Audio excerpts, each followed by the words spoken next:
Halo, assalamualaikum warahmatullahi wabarakatuh. Saya Fitono Bagustiu, tim medis dari salah satu rumah sakit di Palembang, Sumatera Selatan. Buat teman-teman, jangan lupa like, comment, share, and subscribe di channel Peduli Duafa. Terima kasih. Wassalamualaikum warahmatullahi wabarakatuh.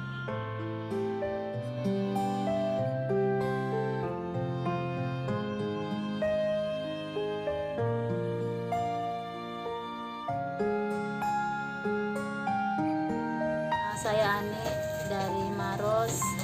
Saya punya keponakan yang sakit parah. Ini Dwi Rahmadani.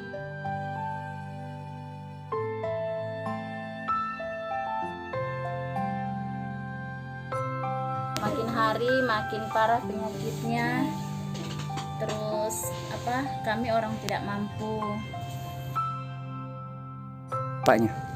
Bapaknya sopir biasa Pak, sopir mobil biasa, tapi sudah menikah lagi di Kalimantan sekarang.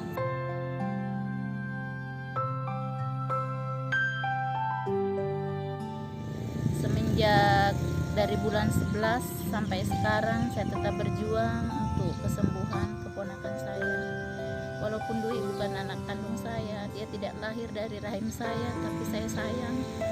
Saya ingin dia sehat, saya ingin dia sehat seperti anak-anak yang lain, karena saat ini dia sementara berjuang melawan penyakitnya.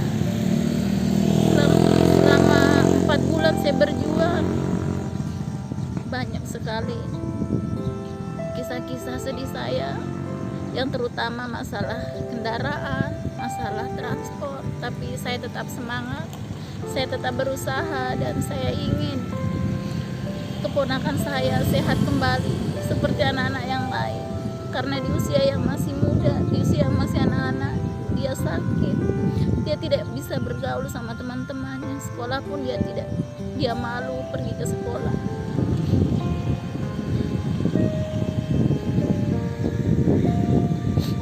Karena kendalanya mukanya yang sakit, sampai sekarang masih dirawat di rumah sakit.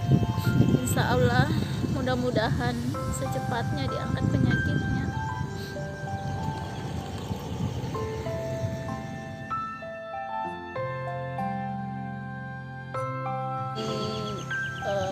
Dibocor lehernya.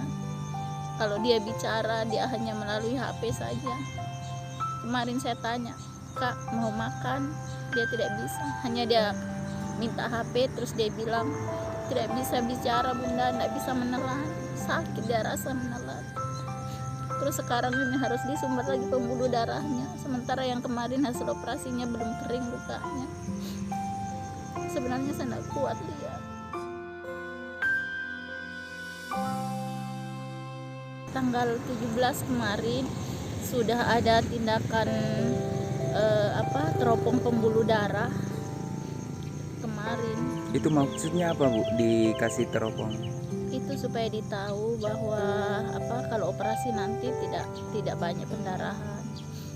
Tapi pada waktu tanggal 17 itu kan kami pakai BPJS pemerintah. Habis di teropong pembuluh darahnya sekitar jam 12 selesai. Jam 7 itu kan sampai jam 7 tidak bisa goyang. Tapi karena kami pakai BPJS pemerintah, kami disuruh cepat pulang supaya bisa berjalan besok lagi untuk ke poli, karena masih ada lagi rujukan ke poli THT. Akhirnya kami disuruh pulang malam. Padahal sementara ini kondisinya kan belum bisa sebenarnya. Tapi itu bagusnya dokter, karena kalau kami tidak pulang waktu tanggal 18 itu tidak bisa dipakai lagi BPJS-nya, karena itu pengaturan dari BPJS-nya. Tapi alhamdulillah sekarang sudah ada penyumbatan pembuluh darah. Mudah-mudahan berjalan lancar, nanti hari Kamis baru operasi.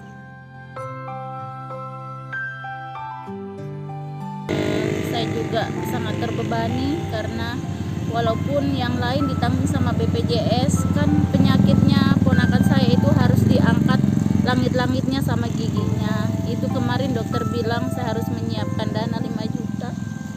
tidak tahu di mana ambil dana sebanyak itu. Karena kalau tidak pakai ini, kalau tidak ada dana 5 juta, tidak bisa diganti langit-langitnya, karena katanya dokter langit-langitnya tidak pakai BPJS. Makanya saya terbebani, saya tidak tahu harus ambil dana di mana. Bila Dwi Ramadhani sudah dioperasi, berjalan lancar. Operasinya waktu hari Kamis tanggal 25, dan sekarang tahap penyembuhan. Nanti kalau sudah kondisinya sudah membaik, mau pulang dulu di rumah di Maros dengan menunggu operasi selanjutnya.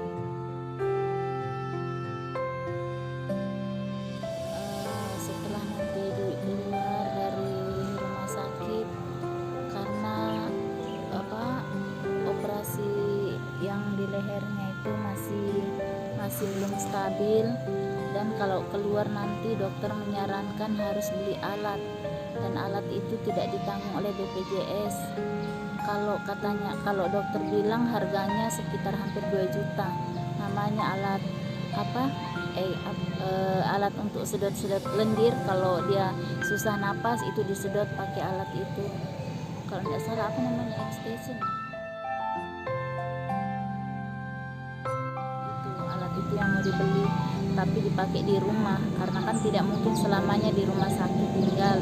Jadi kalau pulang nanti harus pakai alat itu tinggal di rumah. Peduli duafa mantap. Peduli duafa. Mantap. Peduli duafa.